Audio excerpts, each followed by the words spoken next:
Hi friends, I hope you all are very good. आज हम बात करेंगे पोस्ट मैट्रिक स्कॉलरशिप के बारे में। फ्रेंड्स, जो हम अभी एरिया कवर करेंगे पोस्ट मैट्रिक स्कॉलरशिप का, आपको वे 3 पॉइंट्स मैंने यहाँ पे लिख दिए है स्लाइड पे, आप देखिए व्हाट वेयर एंड वो can apply for post matric scholarship, जो बेसिक डाउट होते हैं किसी भी बच्चे के। और नेक्स्ट अगर हम बात करें, कंपेयर करेंगे इस वीडियो में कि MMVY versus PM, which one is better, कौन सी स्कॉलरशिप बेटर होगी किस कैटेगरी के बच्चे के लिए। और फाइनली हम नेट रिजल्ट इवेल्युएट करेंगे। तो चलिए दोस्तों, बिना किसी देरी के वीडियो शुरू करते हैं। तो हमारा जो फर्स्ट टॉपिक होगा वो can apply and eligibility criteria for this scholarship. देखिए फ्रेंड्स, जो जनरल कैटेगरी के स्टूडेंट है वे पोस्ट मैट्रिक स्कॉलरशिप को अप्लाई नहीं कर सकते हैं। तो ये आपको पहली बात है जो ध्यान रखनी है। और जो अप्लाई कर सकते हो या तो OBC स्टूडेंट होंगे हमारे, या फिर हमारे SC के स्टूडेंट होंगे, या फिर हमारे ST कैटेगरी के स्टूडेंट होंगे। ठीक है। अब एक क्वेश्चन है यहाँ पे, आप जैसे MMVY में 12th की परसेंटेज मैटर कर रही थी, क्या यहाँ पे भी 12th क्लास की परसेंटेज मैटर करेगी? नो, यहाँ पे क्राइटेरिया नहीं है किसी भी। अगर आपकी मतलब कम परसेंटेज भी है तभी भी कोई प्रॉब्लम नहीं होगी अगर आप स्कॉलरशिप के लिए अप्लाई कर रहे हैं तो नो प्रॉब्लम। तो यहाँ पे परसेंटेज क्राइटेरिया नहीं है, तो हर कैटेगरी के बच्चे के लिए यहाँ पे बेनिफिशियल और राहत भरी चीज़ है। And what about the domicile? हाँ दोस्तों, डोमिसाइल होना बहुत आवश्यक है। अगर आप MP के स्टूडेंट है तो गवर्नमेंट बस MP के स्टूडेंट को ही स्कॉलरशिप के बेनिफिट्स देती है। इनकम क्राइटेरिया की अगर हम बात की जाए, अब देखिए दोस्तों, इनकम क्राइटेरिया दो चीज़ों में बटे हुए। पहली चीज़, एक गवर्नमेंट कॉलेजेस का अलग है और प्राइवेट कॉलेजेस का अलग है। अब मेरी बात ध्यान से सुनिएगा, जनरल तो अप्लाई कर ही नहीं सकते हैं।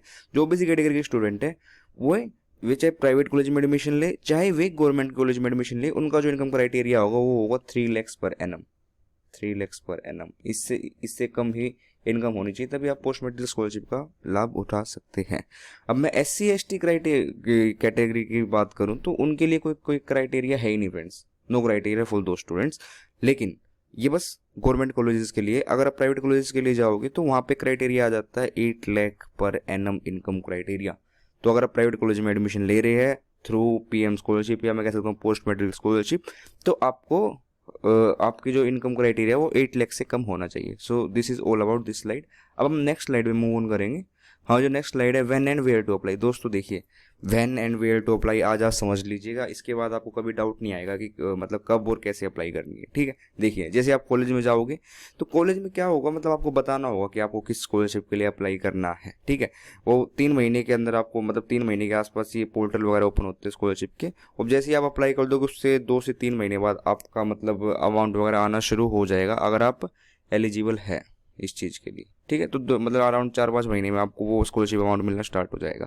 अब मैं गवर्नमेंट कॉलेज की अगर मैं बात करूँ, यहाँ पे जो गवर्नमेंट कॉलेज है दोस्तों, मैंने MMVY में भी सर्विस बॉन्ड की बात की थी और यहाँ भी मैं सर्विस बॉन्ड की बात कर रहा हूँ। गवर्नमेंट कॉलेज में अगेन 2 साल का सर्विस बॉन्ड होगा, और प्राइवेट कॉलेज में क्या 2 साल का नहीं, ये प्राइवेट कॉलेज में हमारा 5 साल का सर्विस बॉन्ड होगा दोस्तों, ये बात आप ध्यान रखिएगा। ठीक है।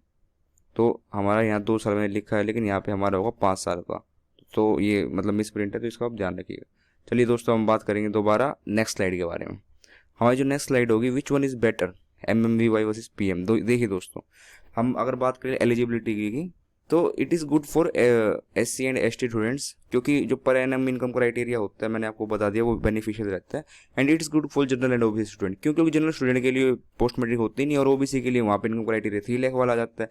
और ये जो 6 लाख मैंने 200 लिख रखा है लास्ट ईयर का है, अब वो चेंज हो गया, 8 लाख हो चुका है। तो इस चीज़ को भी आप ध्यान रखिएगा। ठीक है। इट इज़ 8 लाख नाउ, ये 8 लाख हो चुका है, 6 लाख अब नहीं बचा है हर कैटेगरी के लिए।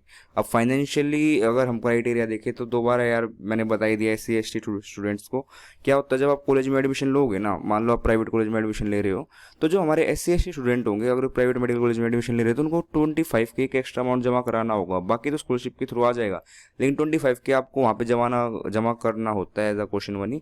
और MMVY की बात करूँ, ये तो सबके लिए अच्छी होती ही है यार। ठीक है। बेनिफिट्स देखते हैं। मैं यहाँ पे लिख रहा हूँ कि OBC category must ignore post matric scholarship due to income criteria. Income criteria 3 lakh वाला है यार, बहुत सारे बच्चे अवेल नहीं कर पाएंगे।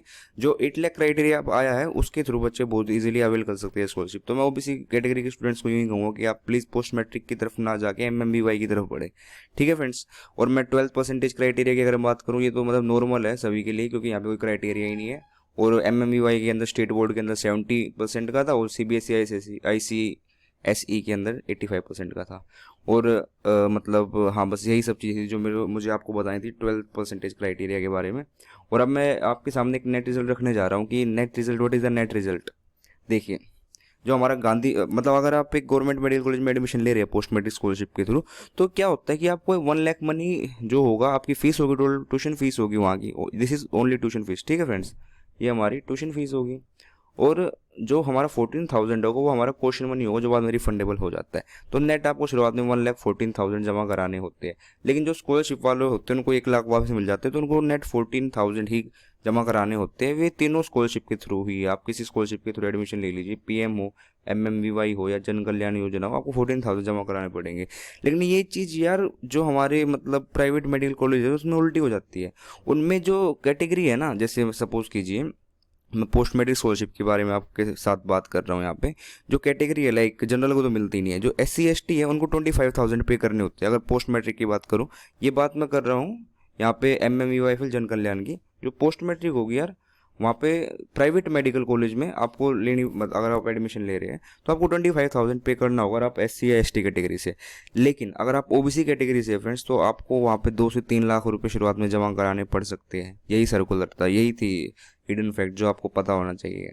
तो इस वजह से मैं आपको कह रहा था बार बार कि अगर आप प्राइवेट कॉलेज में एडमिशन ले रही है तो OBC कैटेगरी के, तो आपको मतलब एडमिशन PM के थ्रू नहीं MMBY के थ्रू लेना चाहिए, ठीक है, क्योंकि आपको 2-3 लाख रुपया शुरुआत में जमा कराने पड़ेंगे, वो आपका ही तो घाटा है ना। तो इस वजह से मैं कह रहा था। तो नेट रिजल्ट है फॉर OBC स्टूडेंट और general student MMBY is best. और प्राइवेट मेडिकल वे के कॉलेज के वे में कह रहा हूँ, मैंने आपको बता ही दिया, क्योंकि आपको 2-3 लाख रुपये जमा कराने पड़ सकते हैं अगर प्राइवेट में एडमिशन ले रहे हैं। PM के थ्रू अगर आप ले रहे हैं आपको घाटा हो जाएगा। MMBY के थ्रू अगर आप ले रहे हैं तो वो आपके लिए बेनिफिशियल होगा। और फॉर SC ST स्टूडेंट के लिए पोस्ट मेट्रिक स्कॉलरशिप बेस्ट है, क्योंकि वही फाइनेंशियल रीज़न तो है ही, प्लस में मतलब इनकम क्राइटेरिया भी है। So thank you so much guys again for watching this video and connected to this channel. आपको टाइम टू टाइम अपडेट्स मिलते रहेंगे, आपकी काफ़ी हेल्प होगी। So thank you so much guys.